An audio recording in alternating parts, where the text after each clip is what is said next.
제 유튜브 채널에 오신 것은 환영합니다. 최신의 업데이트 돈 새로운 정보들은 시작하겠습니다. 동영상 아래에 댓글은 남겨주시고 의견은 보내주십시오. 진심으로 감사합니다. 개그맨 윤영빈이 무려 6개월 만에 폭행 방조라는 불명예를 벗었다. 그러나 이미 폭로글을 통해 잃어버린 명예 회복을 위한 싸움은 한동안 계속될 전망이다.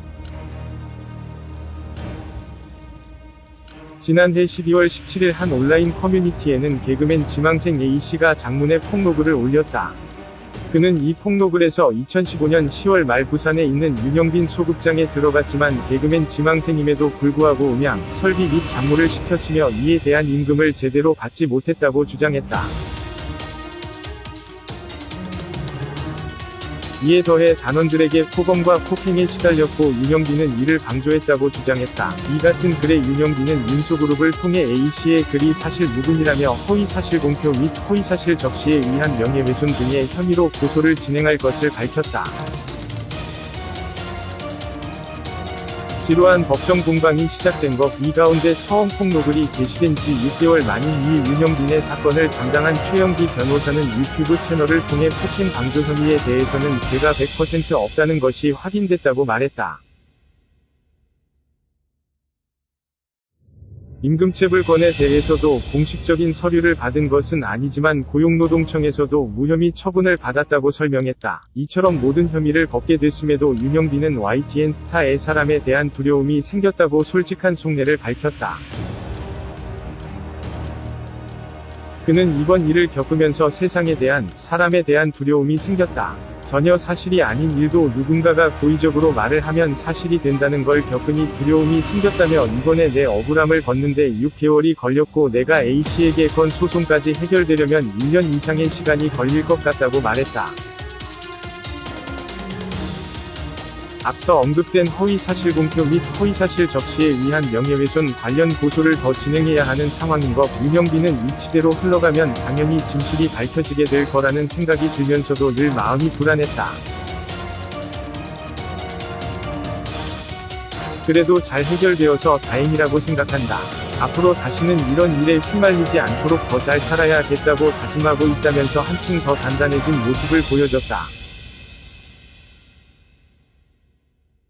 윤영빈은 KBS 공채 20기 개그맨으로 2005년에 데뷔했습니다. 왕비호 이외에 이렇다 할 만한 크게 잘된 캐릭터나 유행어 등은 없습니다. 2014년도에 평소에 자신이 좋아하던 종합격투기 MMA에 참여합니다. 로드FC 소속의 선수로 훈련을 해오다가 이종 격투기 여성 선수 임수정이 일본 예능에서 구타를 당하는 것을 보고 결심을 해 일본의 선수와 대전을 치르기도 했습니다. 윤영빈의 종합격투기 데뷔의 상대는 일본의 치쿠다 타카야. 초반에는 밀리는 듯한 양상을 보여줬지만 경기 중반 상대의 오른손 공격을 더킹으로 피하며 오른손 스트레이트로 카운터를 성공시켜 경기에서 승리를 거머쥡니다. 2020년 11월 17일 목 온라인 커뮤니티 사이트에 올해 23살이라는 개그맨 지망생이었던 남자가 게시글을 작성해 윤영빈에 대한 폭로를 시작했습니다.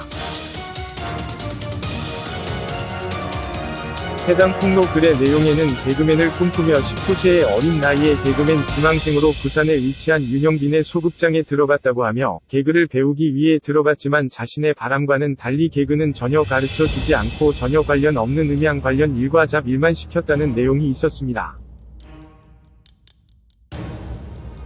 또한 1년 6개월에 이르는 기간 동안 근무했지만 월급은 대략 50만원 정도, 원래 자기 이전에 음향 업무를 해오던 사람이 150만원 정도를 받았던 것에 비하면 자신의 나이가 어리다는 이유로 말도 안 되는 월급을 줬던 것이라며 피해를 보상하라는 내용도 포함돼 있습니다. 그 일로만 그쳤더라도 개그맨 지망생이 폭로를 하지는 않았을 텐데, 해당 소극장에서는 같이 일하던 여러 명이 무리를 지어 자신을 왕따시키고 괴롭히고 폭행을 했는데, 이런 사실을 대표인 윤영빈에게 말해도 윤영빈은 너가 어려서 그렇다. 너가 일을 잘 못해서 그렇다. 너가 말을 잘 안 들어서 그렇다 등의 내용으로 무시하고 모두 수용하지 않았다는 내용이었습니다. 억울함이 극에 달한 피해자는 윤영빈에게 그간의 폭언, 폭행 내용들과 억울했던 일들을 없는 돈을 모아 녹음기를 구매해 녹음을 마치고 윤영빈에게 가져갔으나 이때 역시 윤영빈은 들어보지도 않고 이전과 같은 이유로 모두 피해자의 잘못으로 몰아갔다고 합니다.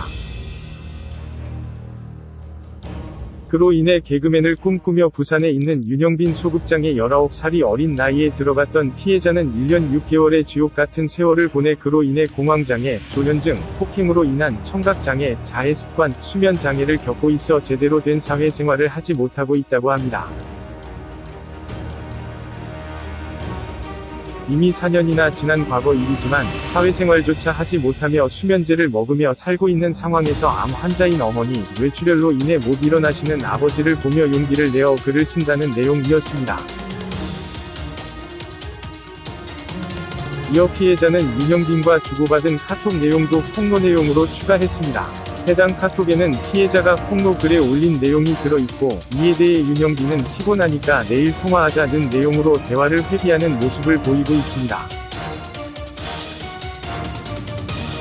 이에 대해 윤영빈의 소속사 윤소그룹은 온라인 커뮤니티의 내용이 전혀 사실이 아닌 사실 무근이며 A씨가 관련 사실은 온라인에 유포하겠다며 윤영빈을 수차례 협박, 윤영빈은 부산 남부경찰서에 A씨를 고소한 상황이라고 밝혔습니다.